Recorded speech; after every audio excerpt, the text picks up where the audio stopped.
1960s and the 1970s. As Bob Dylan noted, the times were a change.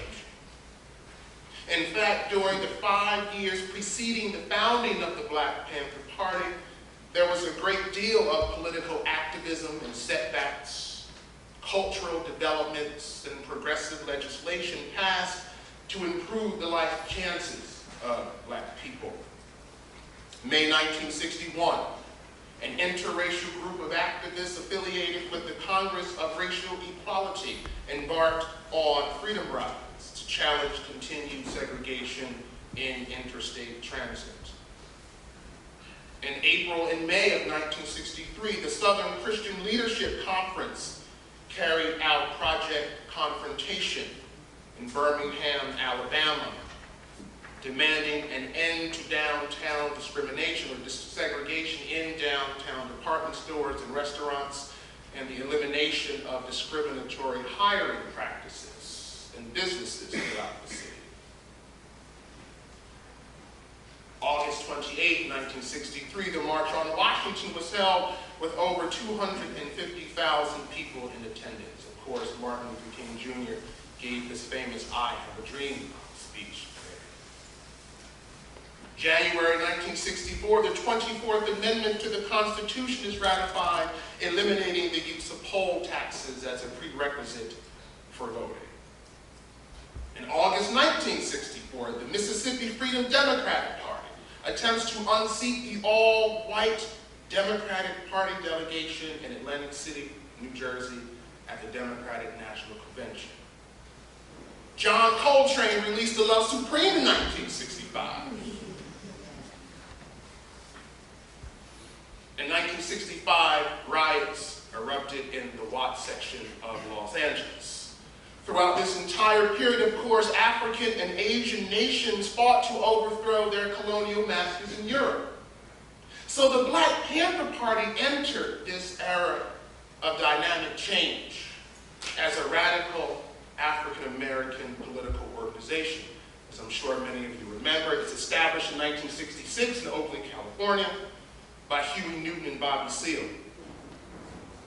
By the end of the 1960s, the Black Panther Party had grown into a national organization with 40 chapters, more than 5,000 members, and tens of thousands of supporters.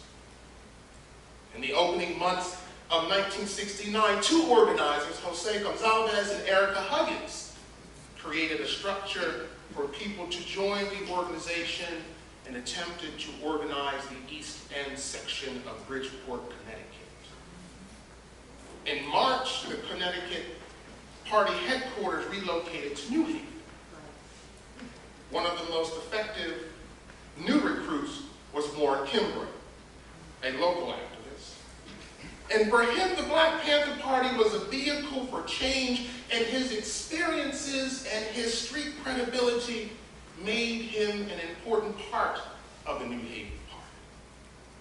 His townhouse in the Dwight neighborhood became the headquarters of the local organization. New Haven Panthers joined local residents of the Hill and Dwight neighborhoods to oppose the construction of Route 34, a Connecticut state highway, which had displaced hundreds of families and scores of businesses. The young activists understood the construction project through the lens of racism and capitalism. They said, if we allow Route 34 to be built, then we are condoning capitalism and racism. By this we mean America can build roads while people have no homes. America can build garages when people have no food. Community opposition forced the Connecticut Department of Transportation to abandon the project in the early 1970s. And the New Haven Panthers, they were part of this larger opposition, but their participation demonstrated to these budding activists that community partnerships and mobilizations could bring desired results.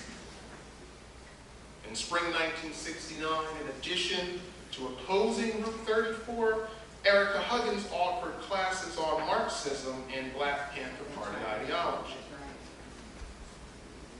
along with Panther sympathizers throughout the country, Connecticut members organized a solidarity demonstration in New Haven and Hartford on May 1st, 1969, to bring attention to Huey Newton's imprisonment in California. Carrying placards featuring images of Newton and Free Huey signs, the demonstration was used to bring attention to racism in the criminal justice system.